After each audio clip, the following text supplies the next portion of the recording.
எனக்கு இல்லை, அனுபவம் எனக்கு இல்லை.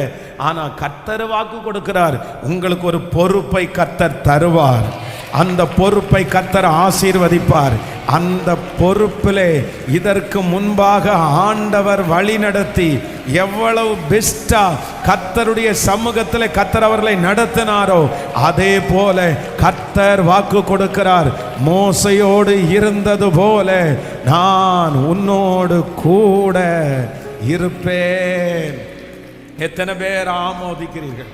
உங்களுடைய நீங்க செய்து கொண்டிருக்கிற அந்த பொறுப்பில் யார் ரொம்ப பக்காவா செஞ்சாங்களோ, யார் ரொம்ப பிரமிப்பா செய்தார்களோ அவர்களை நீங்க உங்களுக்கு முன்னாடி வச்சுக்கோங்க. நான் நம்புறேன் அவர்களுக்கு அப்படிப்பட்ட ஞானத்தை ஆண்டவர் தர முடியுமானால், அந்த வலிமையை ஆண்டவர் தர முடியுமானால், அதைவிட மேலானதை கர்த்தர் உங்களுக்கு தருவதற்கு கர்த்தர் வல்லவராய் இருக்கிறார்.